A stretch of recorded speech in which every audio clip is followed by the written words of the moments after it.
But so far, it really nothing's really bit us yet. I mean, Ben Hall is really the only one where it's kind of like, well, that sucks. I would have liked to have kept him.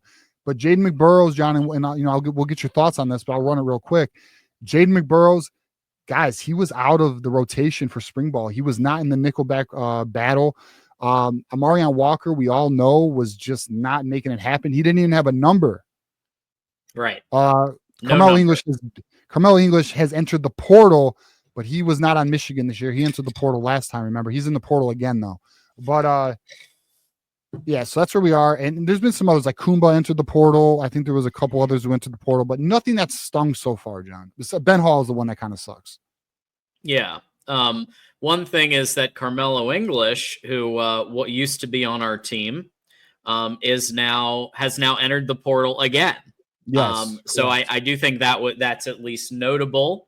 I don't know. I don't have an inside source on the terms that like if he left on good terms or what happened there, and if he wanted to be closer to home was his big thing. Okay. The distance was an issue. Got it. Yeah, but I'd say as far as the portal, the people that are portaling out so far, it's no one that shocks me. Ben Hall just had not been able to break out, and he has had since that one spring game where he really flashed. I mean, he hasn't really shown up in games, and he's had a couple of opportunities, but nothing that really flashed. And it just seems like Micah Kaapana is going to be, which thrills me, given that he is a friend of the program and his dad is a friend of the program. I was in I got a group chat that I'm in. That's an interesting group chat. And they were saying that Micah actually was securing that RB3 spot over Ben Hall.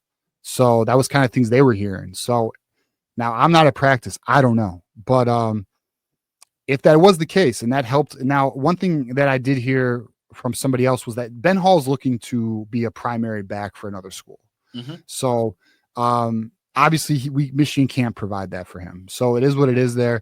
We'll see where Ben Hall lands. I think that will answer a lot of questions on that. If he does go to a MAC school or a group of 5 school, that would make a lot more sense because he may be top dog there. But at the end of the day, I mean, Michigan so far, we haven't taken any hits that are critical.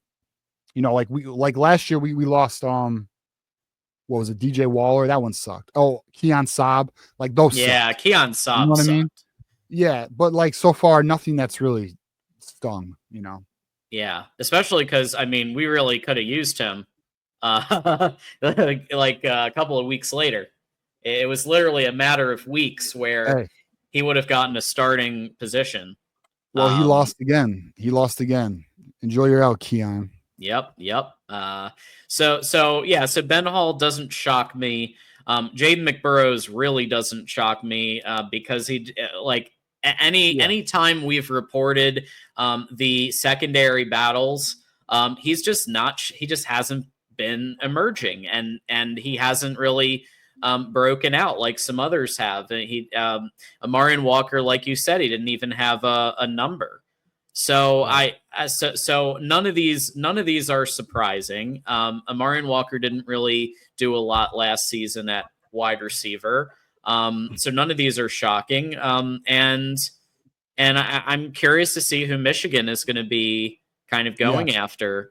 Now that obviously I'm hearing about Carmelo English, but they're like, I guess a good question to ask is going to be like, where would you, if you imagine that you're Sharon Moore, you've got the hat with the M on it, and you're out there and you're like, okay, here are my holes. Here are the things that I need to shore up. I mean, it sounds like left tackle is kind of a big one. Let's pull up the depth chart, John. Let's take a look at it. That. I'll pull up my depth chart I got here, and I'll show you where I have my concerns. I have a lot less concerns than I used to have, so I'll share this.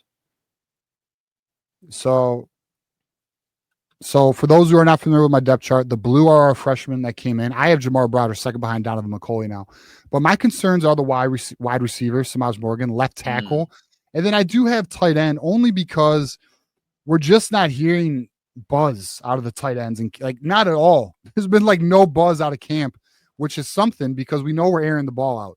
Why is Marlon Klein? Whatever. But I don't anticipate Michigan to land a major tight end. That's just one of those things where we're gonna have to kind of just deal with it. But if I guess let me hold on. Let me so this way we can see everybody. But I mean, the roster's in a great spot. If it were me, John, I'd put a lot of money in the left tackle. That's too critical. It's too important. If this position is a musical chairs, that literally can wreck your season. Like that can wreck your season. You cannot have this position. Like they have got to find a solution here.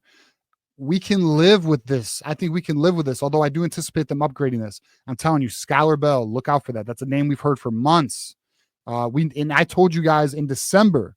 I told you in December that it was an academic issue, and even though there was people like, no, it's not academic. Yes, it was. It was academics, and long story short, he's going to be a graduate after this semester. So if he comes to Michigan, he's a grad transfer. But just so be on the lookout for that.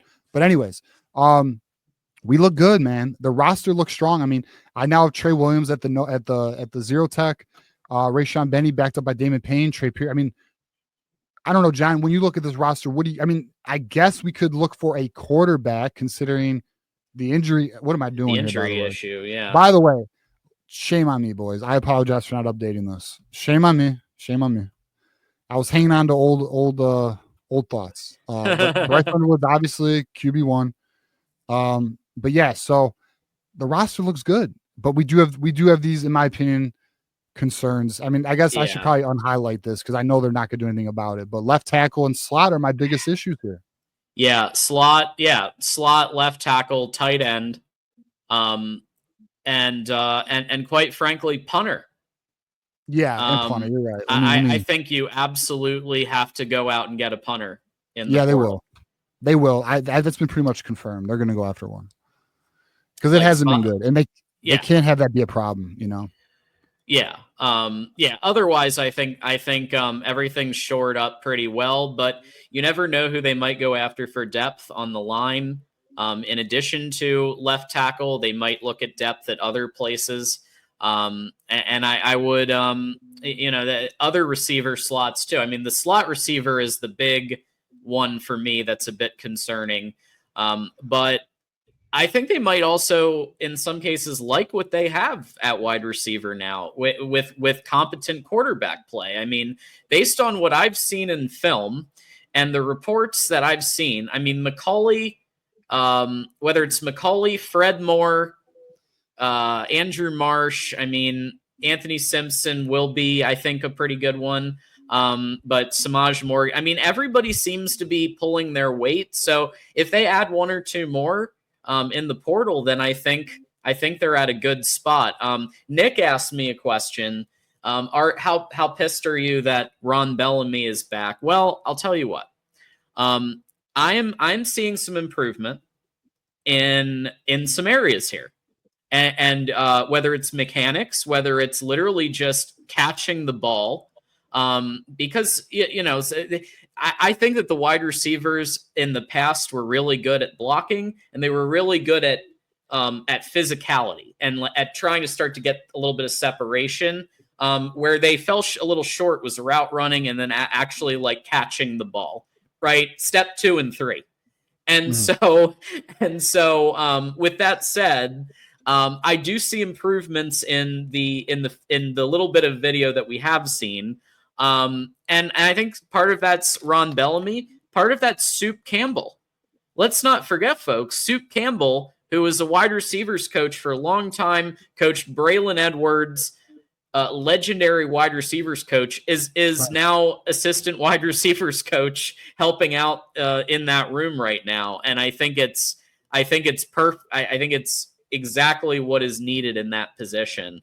So yeah, I mean, I was really bummed when they didn't make a change a few months ago. I thought it was the wrong move, but I'm seeing improvement now. I mean, listen, we have an offensive coordinator now. We have a quarterback now. Let's see. I mean, let's give it. Listen, we'll know.